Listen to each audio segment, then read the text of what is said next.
നമ്മുടെ മോർണിംഗിൽ നമ്മൾ എത്രത്തോളം നന്നായിട്ട് കാര്യങ്ങൾ ഹാൻഡിൽ ചെയ്യുന്നു അതുപോലെ ആയിരിക്കും നമ്മുടെ ബാക്കിയുള്ള ദിവസങ്ങളും പോകുന്നത്. എൻ്റെ കാര്യത്തിൽ അത് അങ്ങനെ തന്നെയാണ്.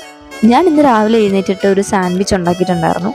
അതൊക്കെ കഴിച്ചുകൊണ്ട് ഞാൻ എൻ്റെ റീസെൻറ്റ് ഫേവറേറ്റ് ആയിട്ടുള്ള കോമഡി കുക്സ് കണ്ടുകൊണ്ടിരിക്കുകയായിരുന്നു. അതിൽ കുറേ നെഗറ്റീവ് റിവ്യൂസ് ഒക്കെ ഞാൻ കാണുന്നുണ്ട്, പക്ഷേ എനിക്ക് ഭയങ്കര ഇഷ്ടമാണ് ഈ ഒരു ഷോ. അതെല്ലാം കണ്ടതിന് ശേഷം ഞാനാണെങ്കിൽ അതിന്റെ മെയിൻ കാരണം എന്താന്ന് വെച്ചാൽ ഞാൻ ഈ ഷോന്റെ ഹിന്ദിയും തമിഴും ഒക്കെ കണ്ടിട്ടുണ്ട്. ആ സമയം തൊട്ടേ മലയാളത്തിൽ വരണം എന്ന് എനിക്ക് നല്ല ആഗ്രഹം ഉണ്ടായിരുന്നു ഈ ഒരു പരിപാടി. ഇപ്പൊ എനിക്ക് ഭയങ്കര ഇഷ്ടമുള്ളൊരു പരിപാടിയായിട്ട് ഇത് മാറിയിട്ടുണ്ട്. ഞാൻ രാവിലെ ഏറ്റവും ആദ്യം ചെയ്യുന്ന ഒരു പരിപാടിയാണ് ടു ഡു ലിസ്റ്റ് പ്രിപ്പയർ ചെയ്യുന്നത്.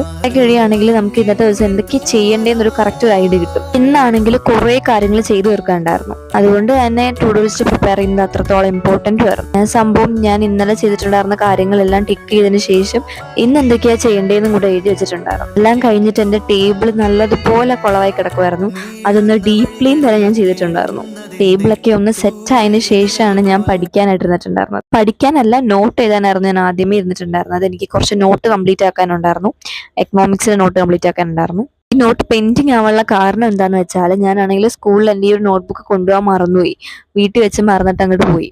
അങ്ങനെ ആ ദിവസത്തെ നോട്ട് ഫുൾ എനിക്ക് റഫ് ബുക്കിൽ എഴുതേണ്ടി വന്നു. അത് ഞാനിപ്പോൾ വീട്ടിൽ വന്നിരുന്നിട്ട് എഴുതിക്കൊണ്ടിരിക്കുകയാണ്. ഈ ഒരു ദിവസത്തിന്റെ ഒരു ലോങ് വീഡിയോയും കൂടെ ഞാൻ ഷൂട്ട് ചെയ്തിട്ടുണ്ട്. അത് ഞാൻ നേരത്തെ അപ്ലോഡ് ചെയ്തിട്ടുണ്ട്. അത് നിങ്ങൾ കണ്ടിട്ടില്ലെങ്കിൽ അത് എന്തായാലും ചെക്കൗട്ട് ചെയ്ത് നോക്കുക. അങ്ങനെ എൻ്റെ കുറച്ചധികം നേരത്തെ പരിശ്രമത്തിന് ശേഷം ഫൈനലി ഞാൻ ആ നോട്ട് കംപ്ലീറ്റ് ആക്കിയിട്ടുണ്ടായിരുന്നു.